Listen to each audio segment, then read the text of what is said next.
அனைவருக்கும் கணித வணக்கம்.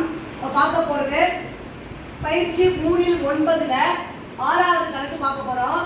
பார்த்தீங்கன்னா கொடுக்கப்பட்ட கணக்கு என்ன, ஒரு கோடானது 6,0 மற்றும் 0,6 ஆகிய புள்ளிகள் வழியே செல்கிறது.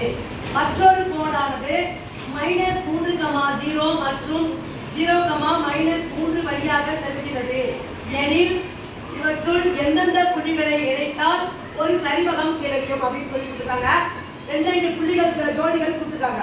அந்த புள்ளிகளை ஃபர்ஸ்ட் நம்ம என்ன பண்ண போறோம், புள்ளிகளை வரைபடத்தாளில குறிச்சுக்க போறோம். குறிச்சுக்கிட்டு அப்புறம் எந்தெந்த புள்ளி வழியாக இணைத்தால் ரெண்டு நேர்கோடு உருவாக்குறோம். அப்புறம் எந்த புள்ளிகளை இணைத்தால் சரிவகம் கிடைக்குது அப்படின்னு கேட்டிருக்காங்க. பார்த்தீங்கன்னா முதல்ல வந்து இந்த கணக்கை பொறுத்த வரைக்கும் அளவு திட்டம் வந்து எக்ஸ் அச்சில் 1 சென்டிமீட்டர் என்பது ஒரு அலகு, ஒய் அச்சிலும் 1 சென்டிமீட்டர் போட்டு ஒரு அலகு தான். இப்போ பார்த்தீங்கன்னா முதல்ல புள்ளிகளை ஃபஸ்ட்டு குறிச்சிப்போம். -3, ஃபஸ்ட்டு என்ன பண்ணுறாங்க 6,0 குறிச்சிக்கிறேன். 6,0 6,0 எங்கே வந்துடும், இந்த இடத்துல வந்துடும் 6,0. அடுத்து என்ன பண்ணுங்க 0,6 0 எக்ஸ் அச்சு ஒய் அச்சில் 6 0,6. இந்த ரெண்டு புள்ளிகளையும் என்ன பண்ண போறோம், ஃபர்ஸ்ட் இணைச்சிடுறோம். ரெண்டு புள்ளிகளையும் குறிச்சிட்டு ஃபர்ஸ்ட் என்ன பண்றோம், இணைச்சி கோடு கிழிச்சுக்கிறோம், நேர்கோடு வரைஞ்சிக்கிறோம்.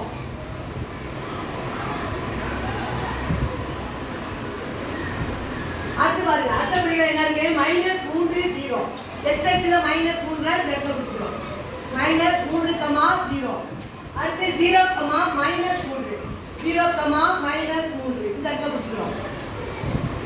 என்ன பண்றோம், இந்த ரெண்டு கோட்டையும் இணைச்சிக்கிறோம்.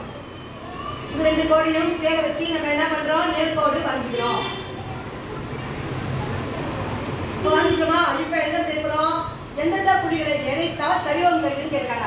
இப்போ நான் என்ன பண்றேன், இந்த ரெண்டு புள்ளிகளையும் இணைச்சிக்கிறேன். இந்த ரெண்டு புள்ளிகளையும் இணைக்கிறோம். அடுத்து எந்த புள்ளியை இணைக்கிறோம், இந்த ரெண்டு புள்ளிகளையும் இணைச்சிக்கிறேன். இணைத்தால் கிடைப்பது சரிவகம். இந்த ரெண்டு ஜோடி புள்ளிகளையும் இணைச்சோன்னே கிடைக்கக்கூடிய உருவம் என்ன கிடைச்சிருக்கு, சரிவகம் கிடைச்சிருக்கு. எந்த புள்ளிகளை இணைச்சிருக்கோம் அப்படிங்கிறத பார்க்குறோம். பார்த்தீங்கன்னா -3,0 -3,0 இதையும் இணைக்கிறோம். 0,6 இணைச்சிருக்கோம், இந்த கோடு போட்டிருக்கோம். அடுத்ததாக 0,-3 0 -3 மற்றும் 6,0 இந்த ரெண்டு புள்ளிகளையும் இணைக்கிறோம்.